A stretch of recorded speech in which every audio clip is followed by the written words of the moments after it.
AFIO Now is presented by Northwest Financial Advisors, where our world revolves around you.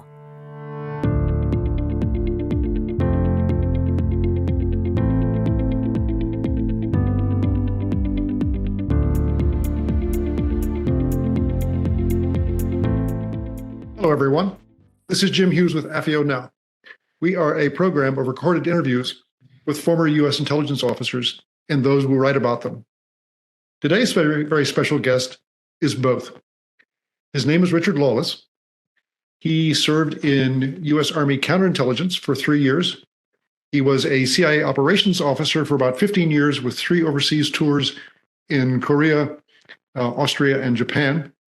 And then after 9/11, he went to the Department of Defense, where he was the Deputy Undersecretary of Defense for Asian and Pacific Security Affairs. He has a brand new book out. It's called Hunting Nukes. I just finished reading it and really enjoyed it. And we're going to talk about that today. Richard, welcome to AFIO Now. Thank you very much. Really appreciate the time and the technology that's allowing me to meet with you today. Richard, how did you get started in U.S. intelligence? And when were you first posted to Korea? Actually, it was something of a fluke in that those of us that went from the intelligence school, the Army, of course, Vietnam was ongoing, and the presumption was that we would all go to Vietnam, either immediately or after a tour somewhere else. When I graduated from Fort Halliburton in Baltimore in the intelligence school, it turned out that I believe 44 or 46 of the individuals there went to Fort Hood, Texas for Vietnamese language training for a year. That was the good news and bad news. And those folks got shipped off to Vietnam.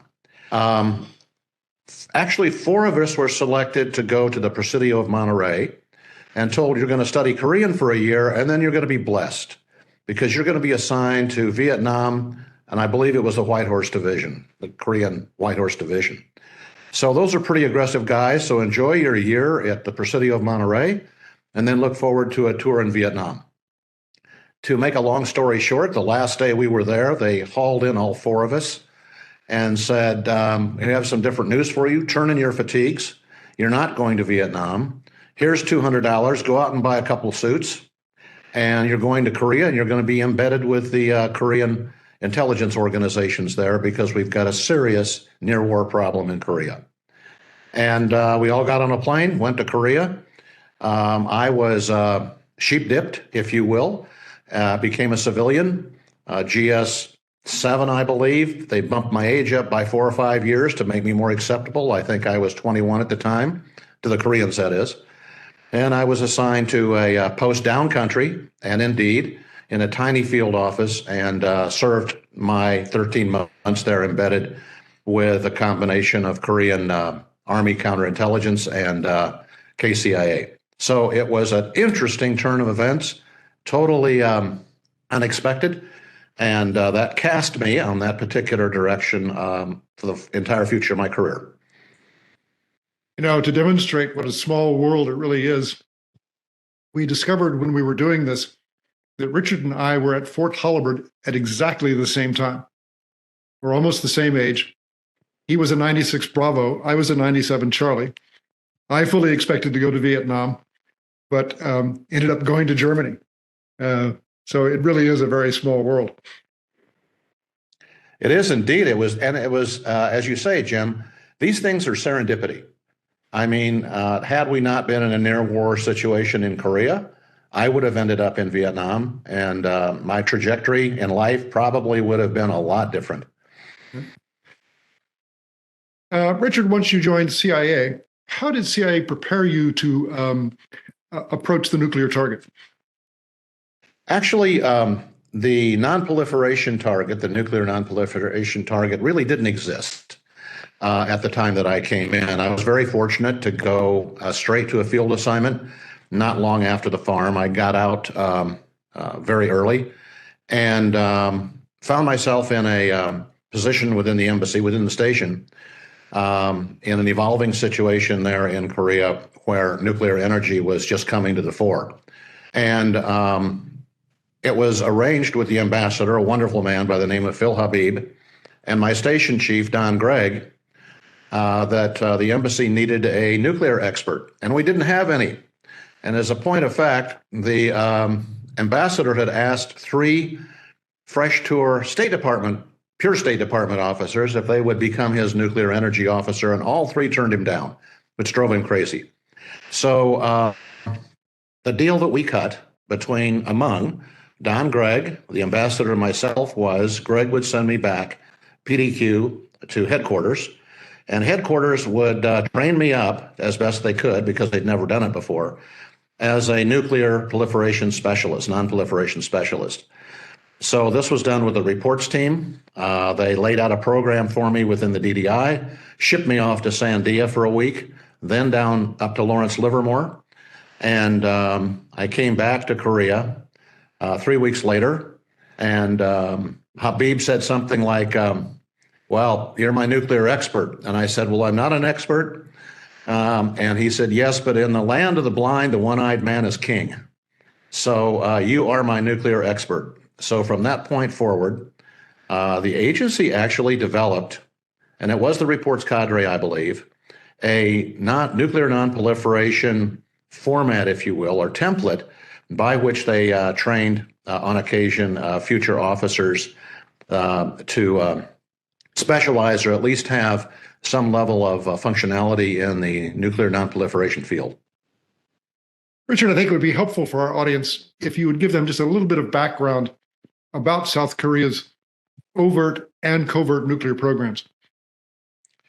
Yes, it was very interesting. I had an interesting position there because I was both in the commercial section as the nuclear energy officer, and of course, within the station context, I was tabbed to be a specialist or get on the nuclear target as it was then evolving. And what we had was a South Korea that was then bounding forward in a very aggressive heavy industry development program. And one of the key aspects of that was for the government to induce nuclear power in the form of nuclear power plants. And at the time I arrived, contracts had just been signed for their first nuclear power plant with Westinghouse Corporation. So I immediately became responsible for that activity from an embassy standpoint.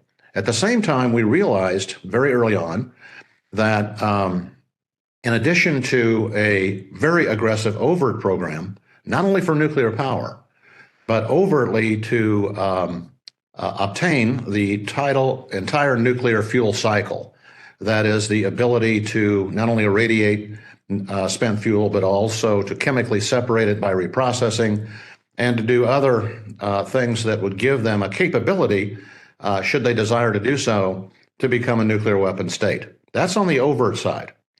On the covert side, we discovered soon after I arrived, and this was a real station coup, and it was, I give credit in my book very extensively to our liaison team for bringing this to the attention of the station, and particularly our station chief, that a decision had been made by President Park Chung-hee of Korea to embark upon a covert nuclear weapons development program. And we were fortunate that we literally almost had this from day one. So from the day the decision was made, within a few weeks, we were out hunting for the target. And we would have never had that degree of warning had we not had the station presence and the collection program that we did. And I will say, to add to that, when this was mentioned, one of our liaison officers, almost as an aside, the station chief, Don Gregg, leaned forward, sort of looked at me, looked at the other gentleman, and he said, well, that's very interesting. Why don't you guys get together after the meeting and talk about this, after the staff meeting? And we did, and we began to ferret out what was actually happening and with the covert program. And of course, we also needed to do a deeper dive on the overt program, because it was soon clear to us and to the embassy that the Koreans, even though they had shared some aspects of their overt program with us, hadn't been entirely truthful as to what they were attempting to do in a very short period of time. At that point, we had a new ambassador. His name was Richard Snyder. He was an Asian expert. In fact, he had been the lead negotiator on the return of Okinawa Treaty to Japan a few years before. And he was a person that Don Gregg could deal with very effectively. We sat down with him and we said, we think we may have a problem and we're going to be sending some reporting in on this in our channels. But we want you to be aware that we're working very hard over the next few weeks and months to complete the picture of what the Koreans are doing here, both overtly and covertly. The ambassador was engaged. He was receptive. That was not the case with his immediate political section cadre, particularly the political counselor, who became very upset with our reporting when he looked at it, or field disseminations. And but be that as it may, slowly but surely, over about a 4 to 5 month period, we were able to secure additional human sources, clandestine sources, and expand our coverage with existing sources, and bring together I would say, very comprehensive picture between August of that year and December of that same year, so that we could lay it in front in a cohesive manner, our policymakers in Washington, D.C. And I will say that our reports people and our analytical people on the DDI side, although skeptical of our initial reporting, soon became our advocates and began doing what I would say their job above and beyond the call of duty by comprehensively bringing the field disseminations into an analytical product that the policy community, mainly State Department and the National Security Council, could well understand. And all that occurred within about a 4 to 5 month period. Richard, how did the existence of these two programs interject tension into the U.S. South Korean diplomatic relationship? And what role did the ambassador play, particularly Phil Habib? I think we were extremely fortunate that Phil Habib was there when I arrived. He was there for the first 8, 9 months or so. When he came back to the United States, he picked up the position of the Assistant Secretary of State for Asia. And in that role, he was had the catcher's mitt, if you will. Ambassador Snyder, who replaced him, and he were, I would not say they were contemporaries, but they were like-minded. They were both aggressive. And when our station reporting began to roll in, and I will say this, I think Habib actually was such a smart guy. He had a foretelling, or there was something that made him deeply concerned from the outset that the Koreans might try to do this. And so when our reporting started coming in, and he was asking for more, and the intelligence community was asking for more, it was very clear that back home, Phil Habib was a eager consumer and was really putting the pressure, let's say, downstream to have us double down on our reporting. So it was very good to have a Phil Habib back in Washington, D.C. Snyder himself was very concerned about the potential impact on our relations with the ROK, our relations with the alliance. He was also concerned, he shared our concern, that if the Japanese found out about a Korean nuclear weapons program, or if the Koreans succeeded in advancing such a program, it would probably cause incredible damage to our relationship with Japan, because we wouldn't have two potential or ongoing proliferators on our hands. We wouldn't have one, we would probably have two.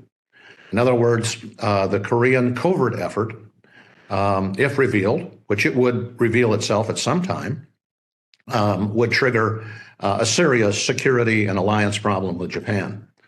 So to be more specific, almost from day one, we had significant differences with our Korean counterparts, because we moved very quickly, politically, diplomatically, to cancel the contract, or to force the Koreans to cancel the contract they had signed with the French for a reprocessing facility that would have allowed them to convert spent fuel and separate the plutonium.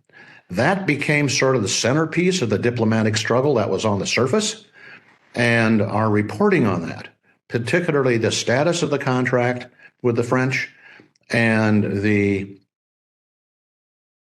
overt activity planning that the Koreans were doing that they had not shared with us. And by digging into that half of the equation, we had a very complete picture as to how they planned to establish a complete nuclear fuel cycle that would be independent of the United States control and involvement. The other half of the equation was the nuclear weapons design work and the strategic missile delivery system work that was being done at a military facility that we also managed to anticipate and penetrate literally from day one. Penetrate in the sense of having human reporting. Richard, in that light, why did the South Koreans move a major aspect of the covert program to a remote site at Taijan? And what role did Mr. Chang play? Interesting. The Chang that you refer to is the gentleman I refer to in the opening of the book that became one of our most important sources of information, in that he was involved in the actual planning for the relocation of the Agency for Defense Development site from the outskirts of Seoul to a fairly remote location down country in Taejeon. It was a decision that they had made to, in part, relocate their capital city. This was President Park's dream, to relocate the nation's capital south to the city of Taejeon. So in league with that concept, if you will, the first two organizations that he told to move lock, stock, and barrel and build incredibly large new facilities was ADD, the people that were in charge of the covert weapons development program, and Korea, Korea Atomic Energy Research Institute, which also was building a major campus not that far away from ADD, coincidentally. The whole idea here was, once they completed that move with those two facilities, it would be much more difficult for us to have sustained access to those facilities, either overtly through the embassy contacts or whatever, or covertly. So there was a method to the plan, and it was quite obvious that what they were doing was building some additional security into that facility. I will say one other point. A few years before, actually not that long before, the Indians had detonated their first nuclear weapon, their first nuclear device. The plutonium for that device came from a Canadian-provided research reactor called Cirrus. And that research reactor was a real bomb builder. It was a 40 megawatt electric reactor that would have allowed the production of sufficient plutonium for at least 2 or 3 nuclear weapons a year.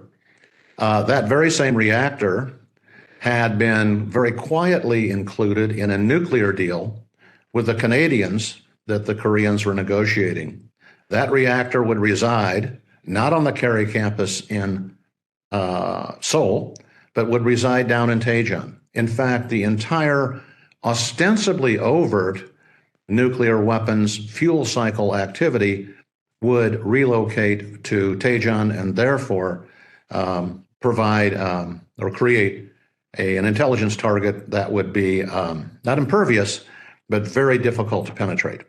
So there was a method to the madness, and I think we anticipated that extremely well. And literally, in the case of ADD, we had the blueprints for that facility and knew where every building was going before the foundation was poured. And that allowed our people that operate satellites, for whatever reasons, to anticipate the location and watch that facility come out of the ground. So it was something that we were behind on to begin with, but we got abreast of and then came on top of from an intelligence collection standpoint very quickly. Richard, what persuaded the South Koreans to finally cancel the covert program? And who was Mr. O, and what role did he play? Good question. I think a combination of factors. This was certainly the dream of President Park to create this program. And the genesis of that was his concern that Korea would be abandoned, much as Vietnam had been left, by the United States government, U.S. Congress, and that Korea would no longer be guaranteed its security by the United States. So he decided to take the chance, I believe, based on that lack of confidence in the United States, to undertake the program, thinking that he probably wouldn't get caught until he was fairly far along or fairly deep into the program. And at that point, we really couldn't turn it off. As far as abandoning the program, I will say that when Henry Kissinger was brought into the equation very early on, that is probably month 6, month 7, and the decision makers, our foreign policy decision makers, realized that this would be a major disruptive effect on this alliance as well as on Japan and in the region. They decided to take preemptive and very aggressive action. And the centerpiece of that overt action, if you will, was to force the South Koreans to cancel the reprocessing plant. Now, the South Koreans realized that the reprocessing plant was the key to obtaining the fissile material they would need for a nuclear weapon. By us going after politically, policy-wise, that facility and forcing them to cancel the contract for that facility, to me, it sent the signal to President Park that under no circumstances were we going to allow them to have a nuclear weapons capability. It was a struggle that went on for 18 long months.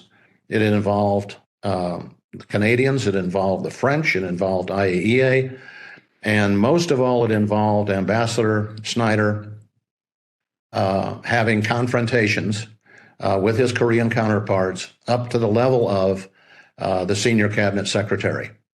Mr. O was critical for us because he was the undersecretary in the cabinet for all major industrial projects in Korea, highly trusted by President Park.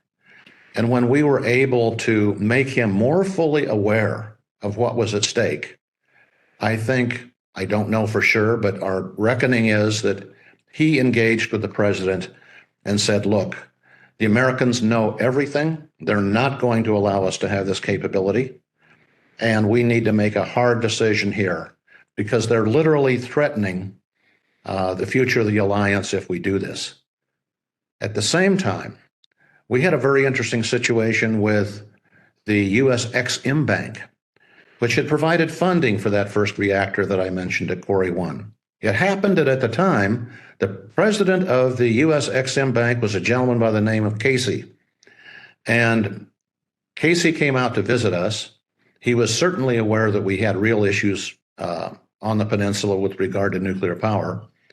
And as the Koreans asked for and were told that we would finance a second reactor, our Congress stepped in and said, literally, if the Koreans don't cancel the nuclear reprocessing plant, we will deny Ex-Im Bank funding for the second nuclear reactor. So I think it was a combination of policy moves that were directed by Kissinger and managed by Phil Habib at the State Department. The Ex-Im Bank doing what it had to do, Congress doing what it had to do, and finally, with the help of the Canadians, and I will say this, the book, it gets very detailed on this, perhaps too much so. Once we got the cooperation of the Canadians, once the Canadians canceled their research reactor component of their program in Korea, and once they also began to lean on the French were very difficult on this issue.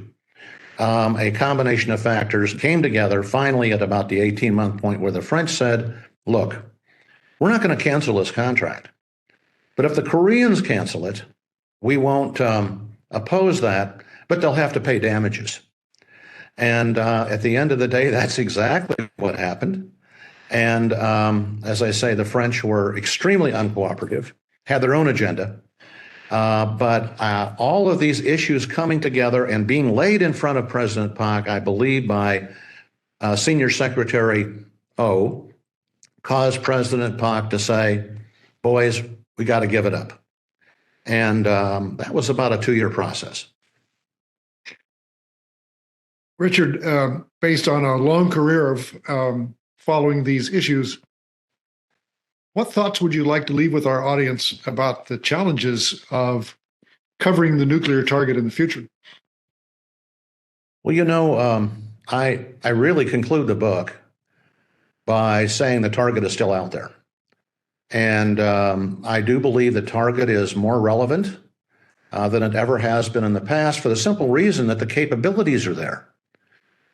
We have continuously or systematically underestimated the ability of people that want to build nuclear things to actually get the job done. We did it with North Korea. We've done it with certainly with the Iraqis on the first time around. And we have entities like North Korea that are perfectly willing to export technologies and ideas. We have the Pakistanis who have not been reluctant in the past to share weapons designs with other people. So I think the net of the book is that we will never be able to judge intent. We can judge capabilities from a distance. We can judge capabilities from satellites or from SIGINT or other third-party information sources. But you're never going to get to the core of intent unless you have human sources that are interacting on the ground, in the swimming pool, if you will, with the people that are making decisions. In the case of Korea, we got lucky. We had somebody that was sitting at the same table with him when President Pak made his decision to build a nuclear weapon. Unless you have that kind of coverage, good, human, reliable, dependable, detailed sources, you will never have a handle on intent, and you will never be able to get ahead of a program to preempt it. And that's what our policymakers want to do. They want to be in a position to inject themselves into an equation, perhaps after a decision has been made, but certainly before there is momentum developed and it becomes an embarrassing situation between the countries involved. In the case of Korea, we got ahead of it and managed it so that no public embarrassment came to President Pak, nor was damage done to the alliance. And the only way that that was possible was because Seoul Station had sources in the right place at the right time, and when they needed to develop additional human sources, they did so and injected those sources into the intelligence collection equation. And I just am adamant that in a more complicated world, in a more capable world, we're going to need case officers managing human clandestine sources capable of accessing decision makers and accessing the details of that level of planning. Very well said. I couldn't agree more. Well, it's a fascinating read. There's a lot more there. I recommend the book to you, and I want to thank Richard Lawless for a very interesting interview. Thank you, sir. Appreciate the time, and there is a lot in the book, so I apologize for its volume. Thank you.